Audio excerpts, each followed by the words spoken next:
Hello, everybody. My name is Adam. I'm here with Chris from Dashboard Confessional. Right. And welcome back to San Diego. Yeah, I love it here, man. Last time you were here, you did a show. We were playing tonight at the House of Blues. True, yeah. You did a show at the House of Blues, and then a couple days later, you came back, Yeah. and you played a secret show at the Che Cafe. Yes, I love that place. Tell me about that. Well, I do that on a lot of tours. Oh, you I do? really Okay. hate days off.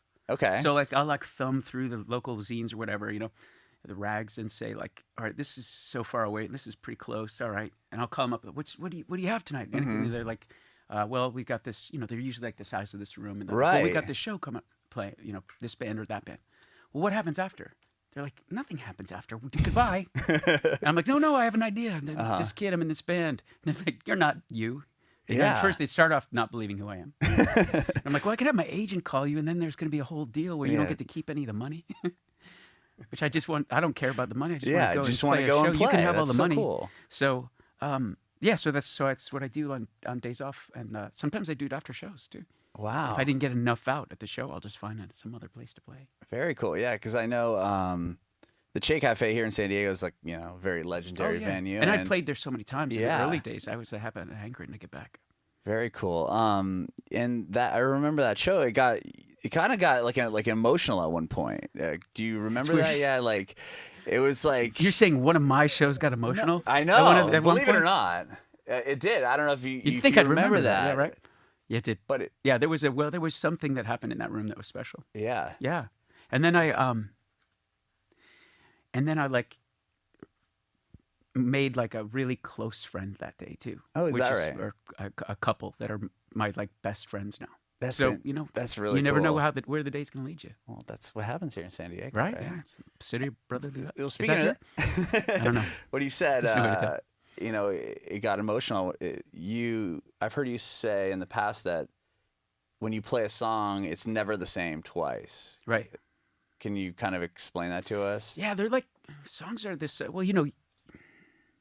I think there's two ways to approach it. This real dogmatic way of I'm going to perform this the way it was intended from the moment I wrote it forever. Right. And then there's the thing I do, which is well, I wrote it already. I did the version I liked. Yeah. I recorded that one already. Mm-hmm. So let's see, if I'm open to it, what if the crowd pushes it over here? Mm-hmm. And that could be something that changes the melodic structure of the song or the chordal structure of the song, or it could be the same roadmap, but you can just feel something. Like a whole different energy Yeah, to the... so you can feel like a push and pull coming from somewhere you don't expect. The whole shtick, of being a frontman, I've realized, is you pretend that you're the guy leading the way, but you're really just the guy standing in the middle. You're letting other people lead, and you're like, no, I got this, but you're not in charge at all. If you're open to the moment, it shouldn't be your show. It should be their show. That's amazing. And that's something I've discovered. I discovered that early and never let go of that. And I think that's why I've been able to play some songs thousands of times, Right. and not get bored of them.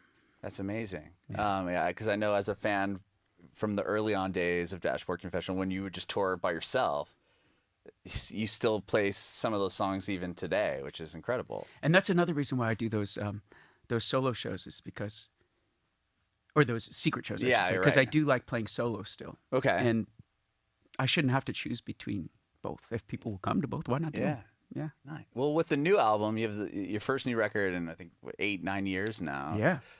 Crooked Shadows. You have a couple new members on the record. How was that process with writing the album? Was it kind of like you put the songs together yourself and came to the group, or how was this? How'd you approach this record as opposed to the previous albums? In terms of with the members of the band,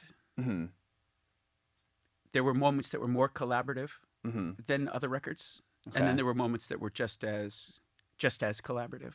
Okay. And when I say just as collaborative, that means there are times when I'll just write a whole song and say, hey, this is how it goes, everybody. This kind of Right. goes. Yeah. Here's No, I'm not dictating what you should play, but I'm just saying this is how it goes. And we've chosen to play together because our instincts are similar. Usually, that's how it goes. And then you surround yourself. Obviously, if you're lucky, you surround yourself with people that are better players than you are.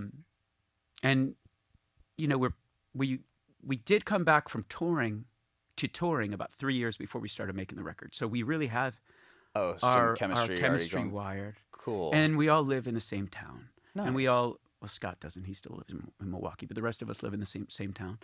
So it's just as simple as like this is really how the writing of the record went. And it was a decision actually to make it this way. So I have a studio that's it's not really dissimilar to this, where I have like a little space with a couch, and then I have an actual recording studio, and I would try to as soon as the song was completed, I'd run up to a mic very much like this one and just start and record it. Oh, wow. And I'd say 8 out of 10 times that's what you actually hear on the record. And the idea was like, sure, I'll find a better melody. I'll find or I'll sing this better. I'll with more skill, or maybe I'll know the tune better. But what I wanted was that feeling of like being the closest to the moment of conception of the song, so that it was the most connected to the story behind the song. Correct. Yeah, like you're almost capturing it right as Right. you get it. So I would record it and then be like, and then just kind of like holler at the guys. Got one. Like, Oh, cool. and then they'd like kind of listen to it for a minute, Mm-hmm. and then we'd all just play it one more time. Nice. And I have the vocal in there because I was like, if I get the vocal done, Uh-huh. we can do anything else later. But if I can get the vocal done, it's a song. Right. So everybody was game for that method. And this is the first album that you have other artists featured on the record. Like you have, Except for my buddy Adam from the Counting Crows sang on one song. Okay. On a song on Dusk and Summer called So Long, So Long. But yeah, we'd never really done collaborations. And you have three different artists on this We new do. album. Yeah. What was the decision behind that? Did you have the songs finished? How did that kind of? Well, I had them like finished, but they didn't feel finished. Okay. So it's like, what's missing from this, you know? And so on a lot of my records, I've had a female singer do harmonies. My friend Jolie would do them, and then later my friend Susan, and then later my friend Susie, kind of like whoever's around, Available right? for you. You know, that are like, oh, you know, happen to be over. Mhm. Oh, I like this. Maybe it should go like that. And but that wasn't the case. Nobody was around. Everybody was out on tour. So I was like, well, if everybody's out on tour, let me reach out to some people anyway that I kind of want to work with, that I want to work with anyway, but don't get the chance to. And for example, I just met Chrissy Costanza from Against the Current. Yeah. She came to our show in Nashville at the Ascend Amphitheater, and we had a great time. Oh, okay. And we just said in passing, we should sing on a song together. And I was like, well, I got this one. Or like the next day, I was like, hey, she said I can hold her I'm to gonna it. call you. You know? And then, you know, Lindsay was like calling. I just blindly called Lindsay. I was like, I tracked down her number. I was like, look, you don't know me. She's like, I do. I know your stuff. I love it. Okay, great. So she's a genius. So she like whipped up this incredible orchestration arrangement, or not orchestration, an incredible arrangement in no time. And she just totally got the song, the whatever was missing that we couldn't put our finger on, she knew in an instantaneously, and it's all there now.